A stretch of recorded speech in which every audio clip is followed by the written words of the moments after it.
Bonjour à tous, bonjour, bonjour.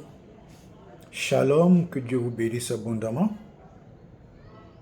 Que la grâce du Seigneur en cette année 2025 surabonde dans vos vies. La grâce des grandes percées, la grâce d'une onction extraordinaire, la grâce d'une autre dimension de la visitation de Dieu. Je prie que cela s'accomplisse dans vos vies en cette année 2025. Je vous fais cette petite vidéo.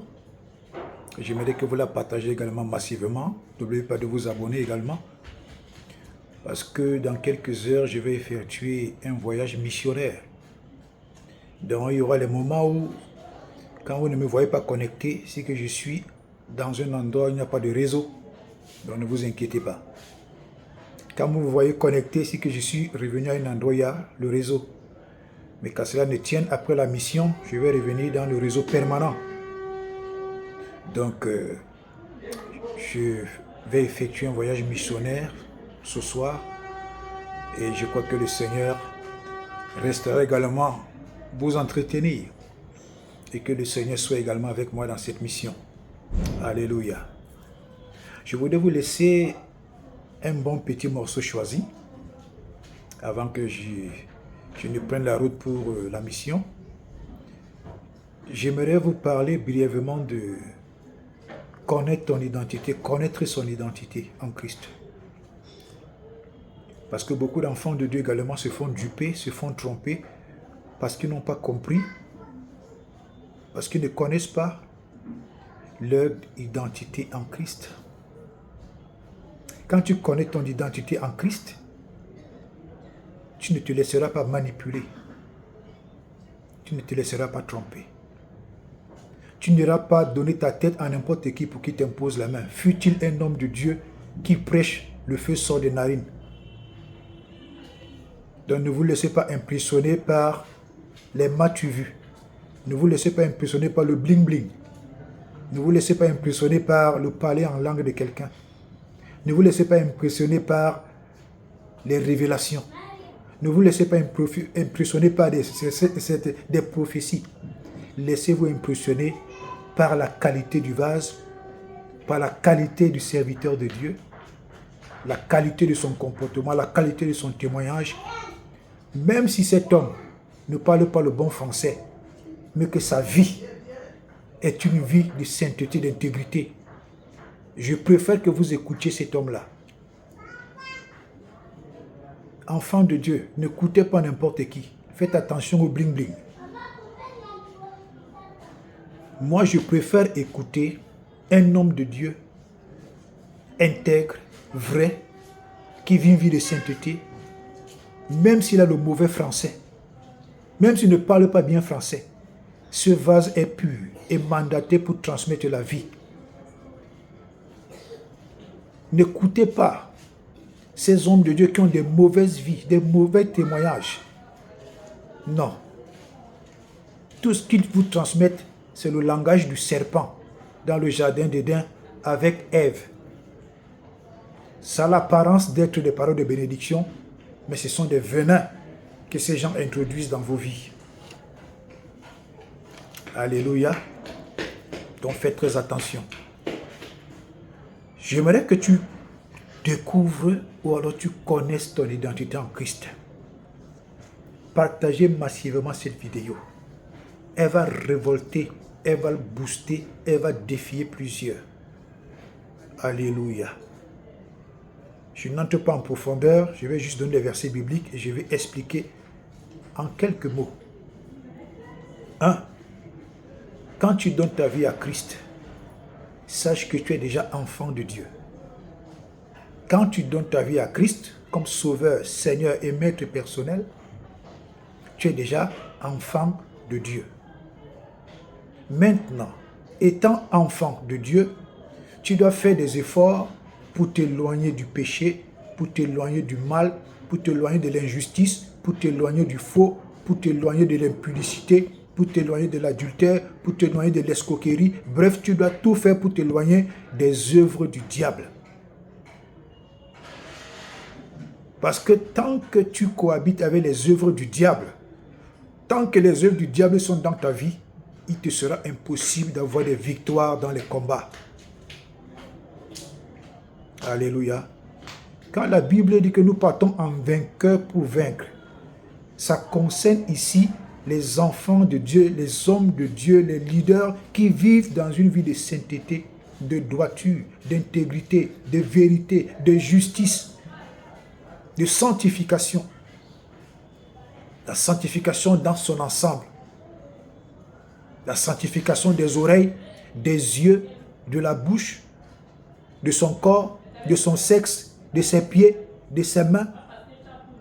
Ses mains ne touchent pas à n'importe quoi. Alléluia. Donc, Jean 1, versets 12 à 13. Quand nous venons à Christ, nous sommes déjà quoi? Enfants de Dieu.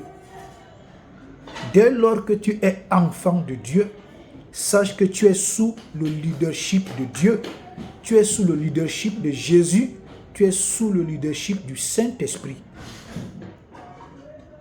Tu peux avoir du respect pour ton leader, pour ton pasteur, pour ton conducteur, si celui-ci mérite même ce respect. Parce qu'il y a des conducteurs, des leaders, des hommes de Dieu, des prophètes, des pasteurs qui ont des mauvaises vies, eux-mêmes ont des vies pourries, mais ils veulent que les gens les respectent. Non. Si tu es dans une église pareille où le leader, le conducteur, le prophète passe le temps à grossir les femmes des gens, à coucher avec les filles de la chorale, à coucher avec les filles dans l'église, à faire du n'importe quoi, je te conseille de quitter cette église-là. Quitte cette église. Parce que lorsqu'il ouvre sa bouche pour vous prêcher, ce n'est pas l'évangile de vie qu'il vous donne, c'est l'évangile de la mort qu'il vous procure. Alléluia. Donc prends conscience que lorsque tu viens à Christ, tu es enfant de Dieu, tu appartiens à Dieu. Tu n'appartiens pas à ton pasteur, tu n'appartiens pas à ton prophète. Donc enfant de Dieu, arrêtez ces enfantillages. Alléluia. Deuxièmement, quand tu es déjà en Christ, deuxième point, tu es fils de Dieu par le baptême. Tu es fils de Dieu par le baptême. Excusez-moi, une minute s'il vous plaît.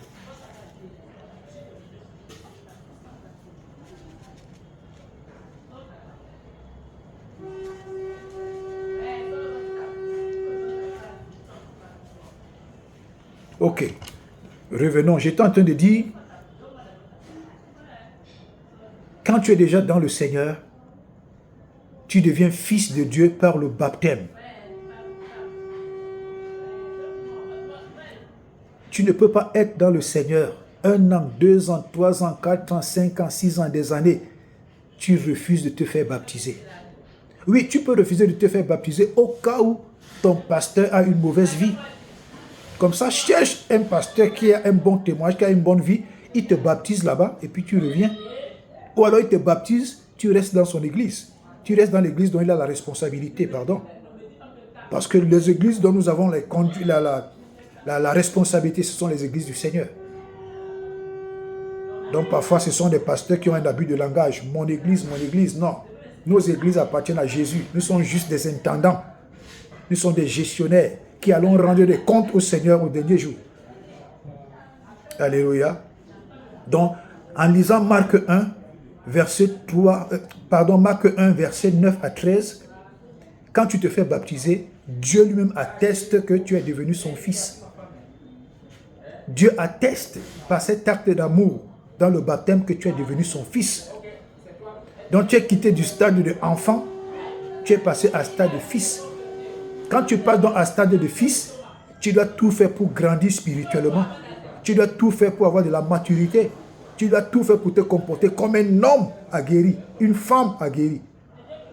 Tu dois chasser en toi tout ce qui est enfant, comme pouvait dire l'apôtre Paul. Quand il était enfant, il se comportait comme un enfant, il parlait comme un enfant, il agissait comme un enfant. Quand il est devenu un homme, il a chassé tout ce qui était d'enfant en lui. Donc quand Dieu atteste que tu es devenu son fils par les eaux du baptême, tu dois tout faire pour chasser tout ce qui est d'enfant en toi. Tu dois tout faire pour chasser tout ce qui est d'enfantin en toi. Tu dois tout faire pour chasser tout ce qui est d'émotionnel en toi. Tu dois tout faire pour te soumettre au total leadership de Dieu, de Jésus-Christ ou alors du Saint-Esprit. Alléluia. Et troisième chose, tu es oint par Dieu pour le servir. Prends conscience que tu es oint par Dieu pour le servir, même si tu n'es pas encore oint par l'imposition des mains des anciens, pour te reconnaître dans le corps de Christ comme étant un serviteur de Dieu. Mais tu es déjà oint depuis le sein de ta mère. Prends conscience que quand tu viens à Christ, ce n'est pas le fait d'un hasard. Tu dois prendre conscience que Dieu t'a déjà choisi et établi pour que tu lui serves et pour que tu sois une solution pour Dieu, pour plusieurs personnes, pour plusieurs familles, pour plusieurs nations. C'est pourquoi je te conseille de lire également Jérémie 1, verset 4 à 8. Jérémie 1, verset 4 à 8. Jérémie ne savait pas que Dieu l'avait déjà choisi bien avant qu'il ne soit dans le sein de sa mère. Dieu l'avait déjà oint, Dieu l'avait déjà établi, prophète des nations. Donc avant que toi-même et moi-même, nous ne venons dans le ventre de notre mère, Dieu nous avait déjà créés. Dieu nous avait déjà créés, on existait déjà. Dans le sanctuaire divin, on existait déjà. Maintenant, Dieu nous forme dans le ventre de notre mère. Nous venons à la naissance déjà avec le mandat divin de Dieu pour être à son service. Donc quand nous venons à Christ, nous ne venons pas croiser les bras. Nous ne venons pas chauffer les bancs. Non, nous venons servir Dieu. Quand vous lisez même la Bible a parlé de la persécution des chrétiens. Vous voyez aujourd'hui, les gens sont les églises fermes. Moi, j'ai fait un pays arabe. Et dans leur constitution, dans leur loi, il est interdit de convertir un musulman. Il est absolument interdit de convertir un musulman. On te trouve en train d'évangéliser un musulman, un arabe, on t'arrête et tu fais la prison. Donc ce qui se passe en Algérie là, ce n'est pas surprenant. Moi, ça ne me surprend pas, ça surprend les gens qui ne connaissent pas. Même dans nos nations, c'est écrit dans la Bible, le temps viendra où la grande persécution va commencer. Les églises vont fermer. Et là donc, reprendra le pouvoir des églises des maisons. Les églises des maisons sont très puissantes. Les églises des maisons forment des véritables disciples. Les églises des maisons forment des véritables combattants. Les églises des maisons préparent les gens dans la véritable vie de sainteté. Donc, tu n'es pas en Christ comme une vulgaire personne. Non, tu as été mandaté bien avant que le monde n'existe. Donc, tu es parmi les priorités de Dieu. Tu es parmi les privilégiés de Dieu. Tu es parmi les gens qui sont dans le plan de Dieu pour accomplir ses desseins sur la terre. Donc, prends conscience, mon frère, ma soeur. Alléluia. Et ensuite également, tu es un ministre. Tu es un ministre. Prends conscience, connais ton identité. Cette petite vidéo, c'est pour ces raisons, pour que chacun connaisse son identité. Partagez cette vidéo dans tous les WhatsApp, les Facebook des enfants de Dieu qui se comportent comme des bébés là. Prends conscience qu'en Christ, tu es également un ministre. Tu peux lire dans 1 Timothée 4, verset 6. Et tu peux lire également dans Ephésiens 3, verset 6 à 8. Prends conscience que tu es un ministre de Dieu. Au même titre que les ministres de César dans nos nations. Dans nos nations, il y a un président, il y a des ministres. Tu es au même titre que ceux-là, mais seulement tu es plus grand que les ministres de César parce que toi, tu es ministre du Tout-Puissant. Mais c'est parce que les enfants de Dieu ne prennent pas conscience de qui ils sont exactement. C'est pourquoi ils sont frustrés. C'est pourquoi ils ont le complexe d'infériorité. C'est pour ces raisons qu'ils se comportent comme des mendiants parce qu'ils ne connaissent pas leur véritable identité. Tu es plus grand que le ministre de César. Tu es plus grand que le ministre de ton pays. Tu es plus grand que le ministre du pays dans lequel tu es. Tu es plus grand que tous ces ministres. Parce que ce qui sort de ta bouche peut soit faire un ministre de César, soit défaire un ministre de César. Ce qui sort de ta bouche peut disqualifier, peut provoquer, comment je peux dire en français facile, peut provoquer la destitution d'un président, peut provoquer la destitution d'un ministre. Donc tu es plus grand que le président de ton pays. Tu es plus grand que le ministre de ton pays. Tu es plus grand que les sénateurs de ton pays. Prends seulement conscience et laisse l'Esprit de Dieu travailler pleinement en toi. Avec ce qui sort de ta bouche, quand tu sais sur la terre, c'est scellé au ciel.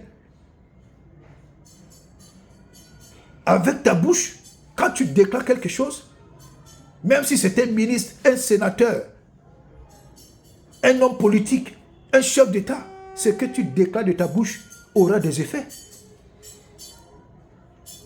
Moi, je me souviens, à chaque fois que j'ai dit quelque chose à mon épouse, même si ça concerne un chef d'État, ça va prendre du temps, mais ça va arriver. Ça va seulement arriver. Ah oui? Parce que j'ai pris conscience de qui je suis. Alléluia. Et continuons. Tu es également un ambassadeur. Tu es même plus grand que les ambassadeurs de César. Tu es plus grand que l'ambassadeur du pays dans lequel tu es. Parce que toi, tu es l'ambassadeur du Tout-Puissant. Tu es l'ambassadeur du Roi des Rois. Tu es l'ambassadeur du Créateur des cieux, de la terre, du monde visible et invisible. Tu es un grand ambassadeur. Ne te méprise pas, ne te néglige pas. Prends conscience de qui tu es en Christ. Prends conscience de ton identité véritable en Christ. Ne laisse pas que n'importe qui vienne te manipuler. Viens marcher sur toi. Ne livre pas ton corps à n'importe qui. Ces faux serviteurs de Dieu, ces faux prophètes, ces faux apôtres, ces faux archibishops qui ont des bargues magnétisées, qui ont des talides magnétisées, qui ont des chauffards magnétisés, des grosses cornes là qui sont partis prendre en Israël, on appelle le chauffard. Quand ils pompent dessus, ils sont en train d'activer des démons, des esprits avec lesquels ils ont signé leur alliance pour fonctionner dans le ministère. Oui. Dans la Bible, les prophètes qui ont utilisé le chauffard, ils étaient sous la domination et le total leadership de Dieu. Mais nos pasteurs et nos prophètes d'aujourd'hui là, qui partent en Israël, se soumettent à des rabbins qui sont eux-mêmes des francs-maçons, qui pratiquent la cabale juive. Et c'est là-bas que beaucoup de ces prophètes et ces pasteurs vont se soumettre à eux. D'autres même se font sodomie. D'autres se font même, ils pratiquent des choses que bon, vous pouvez déjà comprendre. Ils passent par des initiations maçonniques. Et ils reçoivent cette talit-là qu'ils mettent sur eux, ils mettent sur leur tête, ils reçoivent les cornes là. Et quand ils reviennent, vous croyez que ce sont les mêmes gens? Non! Ils sont déjà entrés dans du mysticisme kabbalistique. Et c'est eux qui vous imposent la main. Faites très attention. Prends conscience de qui tu es. C'est pourquoi je vous dis toujours, je ne peux pas me laisser. Un homme de Dieu ne peut pas me manipuler. J'observe beaucoup. Je me pose toujours des bonnes questions. Alléluia. Prends conscience que tu es un ambassadeur et l'ambassadeur de Dieu. Au même titre que les ambassadeurs de César. Donc il doit t'arriver par le moment où tu prends des jeûnes de prière. Tu rappelles à Dieu que tu es son ministre. Donc pour cet effet, il doit te donner tous les accompagnements nécessaires, financiers, matériels, la santé. Il doit t'ouvrir des portes en tant que son ministre parce que tu prêches l'évangile. Mais ne dis pas que tu es son ministre alors que tu es assis, tu ne te lèves même pas pour l'œuvre de Dieu, tu ne fais rien pour Dieu. Non. Par moment, rappelle à Dieu dans le moment de jeûne et de prière que tu es son ambassadeur. Donc tu mérites des accompagnements nécessaires à cet effet. Et en tant que son ambassadeur, tu peux lire dans 2 Corinthiens 5, verset 20. Et tu es son ambassadeur à vie dans les liens de l'œuvre, dans la persécution, dans les moments difficiles, tu restes ambassadeur de Dieu. Nous pouvons également lire ça dans Ephésiens 6, verset 19 à 20. Quelqu'un te dira, tu souffres trop, tu es trop ceci, tu es célibataire, ta vie ne fonctionne pas. Oui, oui, oui. Tu lui dis oui. Mais tu as tes moments de prière et de jeûne. Tu essaies de te rapprocher auprès d'un véritable homme de Dieu qui va te donner un travail spirituel. Pour le moment, je m'apprête à sortir un livre. Mais je tais le nom du titre. Ce livre sera très important pour les enfants de Dieu dans le corps de Christ. Ceux qui sont secoués par des liens familiaux, des fondations familiales, des réclamations familiales, toutes ces choses, ils seront délivrés de ces situations. Et ensuite, prends conscience, prends conscience que tu es le représentant de Dieu sur terre. Tu es le représentant de Dieu sur la terre des hommes. Tu es Dieu incarné sur la terre des vivants. Prends conscience, enfant de Dieu.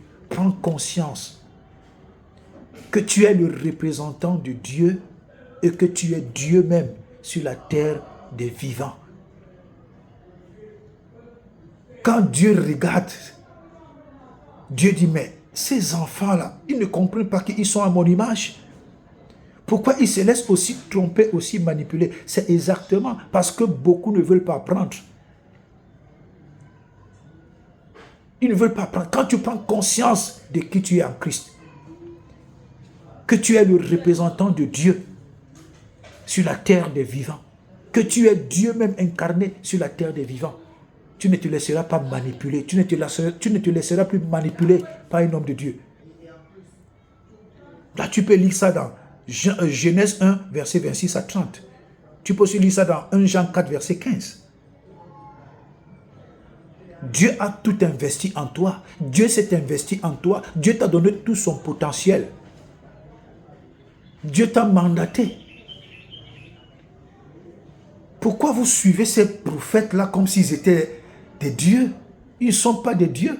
La Bible dit que nous tous, nous sommes des dieux. Nous tous, les fils du Très-Haut. Quand tu te considères comme un fils du Très-Haut, quand tu te comportes comme un fils du Très-Haut, tu prends l'œuvre de Dieu au sérieux. Tu t'éloignes du mal. Tu épouses une vie de sainteté, de sanctification, de droiture, de justice. Le potentiel de Dieu qui est en toi commence à se manifester.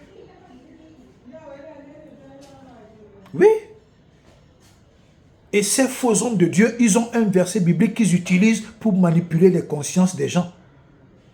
Or, Dieu a dit dans Romains 6 au verset 22 et dans 1 Corinthiens 7 au verset 23 qu'il nous a rachetés à un grand prix. Ne devenons plus esclaves des hommes. Beaucoup de chrétiens, beaucoup d'enfants de Dieu rentrent dans les malédictions de cette parole qui dit « Malheur à celui qui se confie à un homme ». Les enfants de Dieu ont fini par idolâtrer, par aimer des hommes de Dieu, aimer les prophètes plus que Dieu. C'est pourquoi je disais dans une précédente vidéo, c'est 2 Timothée 3 qui s'accomplit.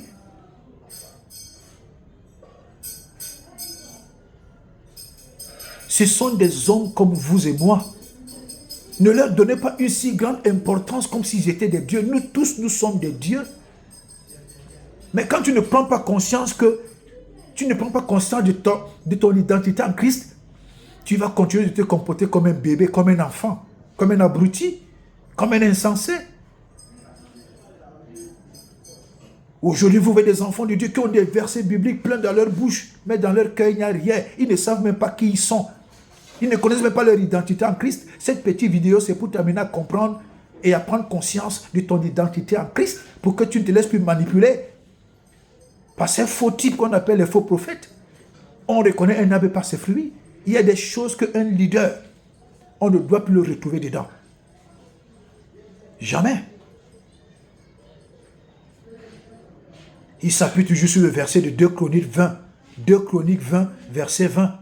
Confiez-vous en l'Éternel, votre Dieu, et vous serez affermis. Confiez-vous en ses prophètes et vous réussirez. Oui, mais quand le roi Josaphat le disait, c'est parce qu'il a vu le témoignage de ce fils de Lévi, sur qui l'Esprit de Dieu est descendu. Il a vu le témoignage. C'était un fils de Lévi. Il avait une vie de droiture, une vie de sainteté, une vie d'honnêteté. Mais vous voyez tous ces faux prophètes, ces faux serviteurs de Dieu, des bandits, des escrocs à col blanc, des manipulateurs, des voleurs, des violeurs de femmes, des impudiques hors pair.